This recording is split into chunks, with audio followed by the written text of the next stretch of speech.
Salam sejahtera untuk kita semua. Perkenalkan, saya Maringan Banjanahor. Saya adalah mahasiswa Magister Manajemen Kampus Jakarta untuk Universitas Gadjah Mada di kelas EB Angkatan 37. Pertama-tama, saya mengucapkan terima kasih yang sedalam-dalamnya kepada dosen pembimbing saya, Pak Soehartono, yang telah memberikan bimbingan dan arahan sehingga karya tulis saya ini yang berupa tesis dapat diselesaikan dengan optimal dan baik. Begitu juga saya sampaikan salam hormat saya kepada dosen penguji saya yang akan mengujikan tesis saya ini. Adapun tesis saya berjudul Analisis Strategi Bisnis Green Home Sweet Home Mandiri Jaya Kontraktor Klaster Rumah Hunian tipe 45 kelas menengah di Kelurahan Jatimurni. Pembahasan tesis terdiri dari 5 bagian. Yang pertama ada pendahuluan, kedua ada tinjauan pustaka atau landasan teori, yang ketiga adalah metode penelitian, yang keempat adalah hasil analisis dan pembahasan, dan yang kelima adalah simpulan. Ya, pada kesempatan ini di bab pendahuluan akan saya jelaskan mengenai latar belakang terlebih dahulu terkait industri properti. Berdasarkan data dari Badan Pusat Statistik tahun 2016 hingga 2019, terdapat provinsi dengan jumlah unit usaha yang paling banyak di industri properti, yakni Provinsi Jawa Barat, diikuti oleh DKI Jakarta. Nah, dari Jawa Barat ini, peneliti menggunakan data yang berasal dari Aspersi, yang mana data tersebut dipaparkan menjadi 4 pesaing, yakni ada yang ada di Kelurahan Jatimurni, yakni ada dan dari data ini bisa dilihat bahwasanya jumlah unit yang paling banyak dimiliki oleh Punya Residence yang dimiliki oleh PT Kairanta Persada.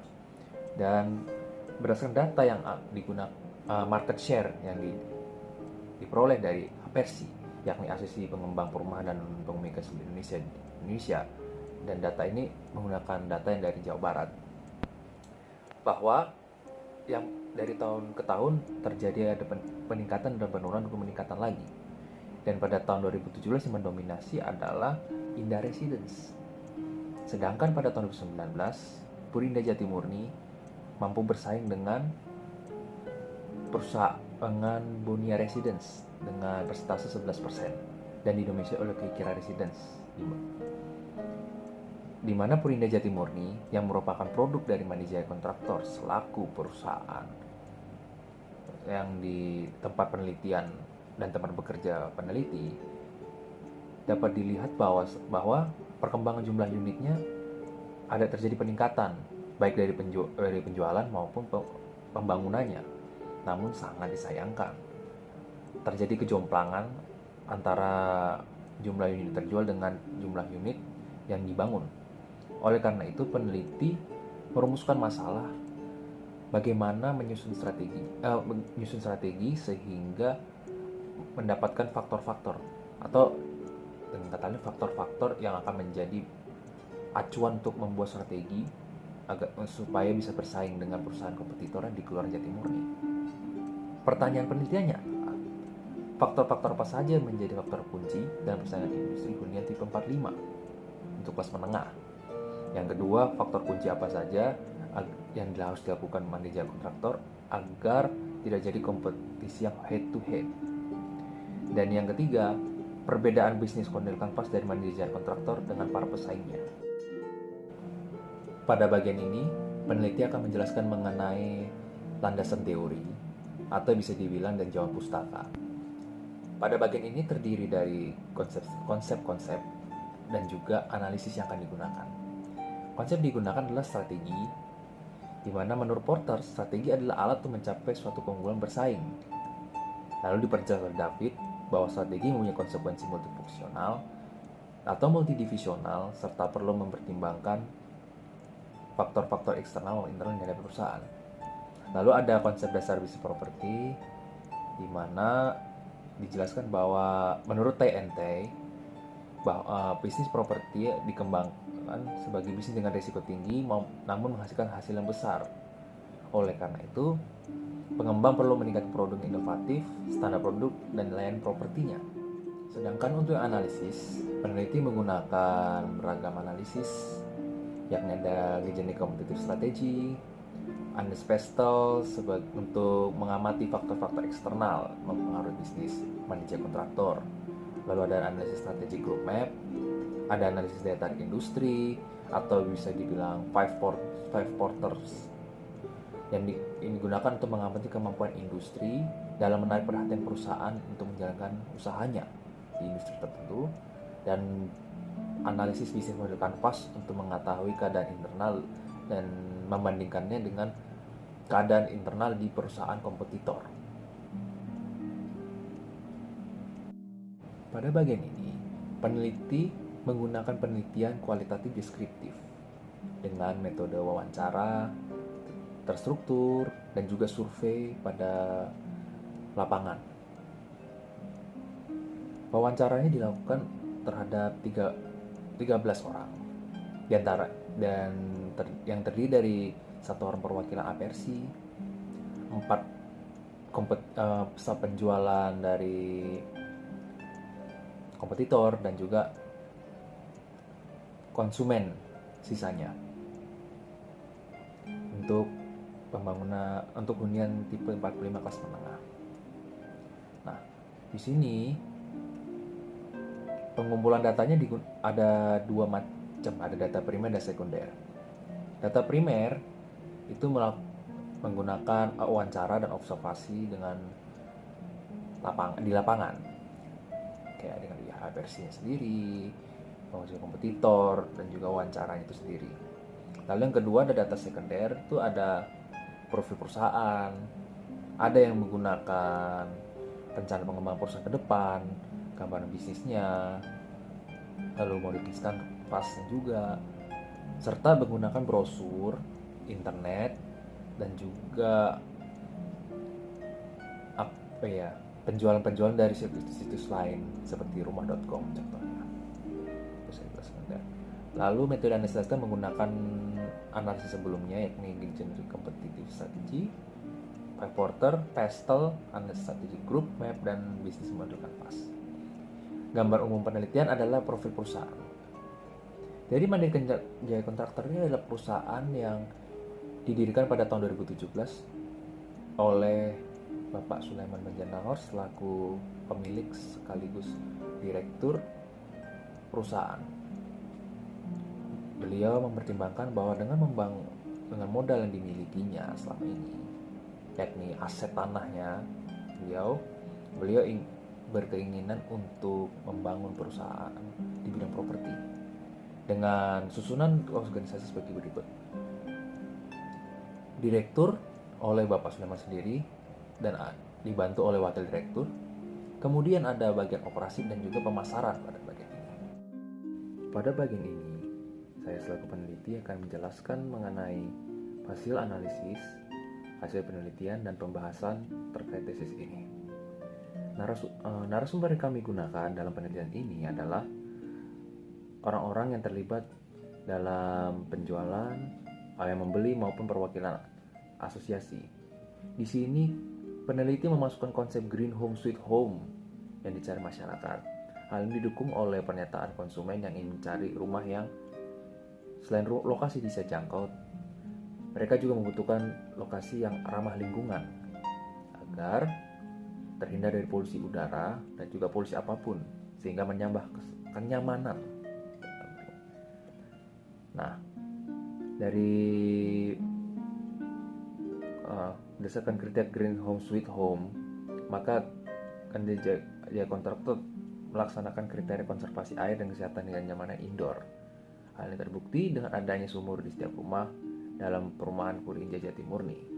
Pada bagian analisis bisnis model kanvas, di sini peneliti menggunakannya untuk melihat konsep perusahaan dalam mengembangkan serta membuat strategi perusahaan.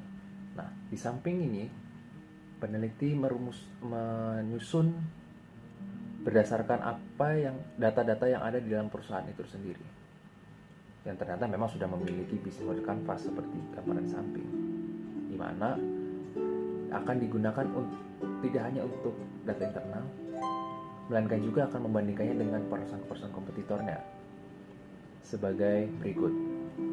Dari sini terdapat berbagai persamaan dan juga perbedaan yang terjadi antara Mandiri Jaya Kontraktor dalam produknya Purwinda Jati Murni dengan para kompetitornya seperti Indah Residence, Bonia Residence, Ikira, dan Citra Residence. Terdapat berbagai persamaan dan perbedaan dalam bisnis model kanvas yang mereka susun. Seperti kita lihat di samping berikut ini, persamaan yang dimiliki antara Mandiri Jaya Kontraktor dengan Purwinda Jati Murni adalah sumber daya kuncinya sama, dan juga sumber pendapatan.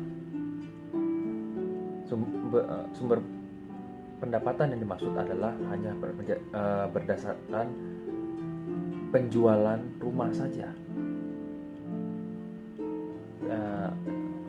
Namun di sisi lain ada perbedaan yang terjadi antara Mandiri Jaya Kontraktor dengan perusahaan kompetitornya. Perbedaan itu adalah di para kunci, aktivitas kunci, proposisi nilai, lalu ada hubungan jaringan, dan juga ada segmen pelanggannya juga ternyata agak berbeda, serta struktur biaya itu sendiri. Pada simpulan, dapat kita lihat bahwa berdasarkan wawancara dan pembahasan dan analisis dapat ditemukan bahwa faktor-faktor menjadi faktor kunci dalam persaingan industri hunian tipe 45 untuk kelas menengah adalah keamanan, kenyamanan, lokasi strategis, harga yang sesuai kemampuan finansial, dan yang terakhir cara pembayaran yang memudahkan pelanggan. Lalu, faktor yang harus menjadikan acuan bagi Mandiri Jaya Kontraktor adalah penerapan konsep Green Home Sweet Home dan digitalisasi pemasaran produk. Lalu perbedaan antara bisnis model kanvas Mandiri Jaya Kontraktor dengan pesaingnya adalah keamanan terjamin. Ya, karena adanya CCTV 24 jam dengan gembok sendiri ya, tanpa satpam, dimana dan yang kedua adalah kontraktornya jadi satu perusahaan, dimana kalau dengan perusahaan lain itu berpisah, sedangkan kita digabung. Implikasinya adalah ada teoritis dan juga praktis. Teoritis menggunakan metode yang tepat itu akan mempengaruhi perencanaan dan menjalankan suatu bisnis. Selain itu, bisa digunakan untuk mengetahui bisnis model yang digunakan oleh perusahaan kompetitor, sehingga kita bisa tahu apa yang dimiliki mereka dan kita bisa tahu bagaimana cara menyiasatinya. Bagi praktis adalah perusahaan bisa membuat website perusahaan dan juga mempromosikan di pasar properti digital. Lalu keterbatasan penelitian ini adalah perbandingannya hanya dilakukan pada konsumen yang di sekitaran Mandiri Jaya Kontraktor. Tidak perlu penelitian yang luas. Lalu responden konsumen terkonsentrasi yang profesional yang tinggal di sekitar Kelurahan Jati Murni. Sarannya adalah sebaiknya Mandiri Jaya Kontraktor berinovasi untuk menghasilkan tipe produk baru dan fasilitas unik yang tidak mudah diimitasi pesaing. Yang kedua, menerapkan lebih banyak konsep Green Home Sweet Home bila ada proyek baru dan menambah fitur-fitur taman di pondok yang akan datang. Dan juga untuk pendirinya Jati Murni. Demikian presentasi tesis saya pada kesempatan kali ini. Terima kasih atas dukungan dan doanya, dan salam sejahtera.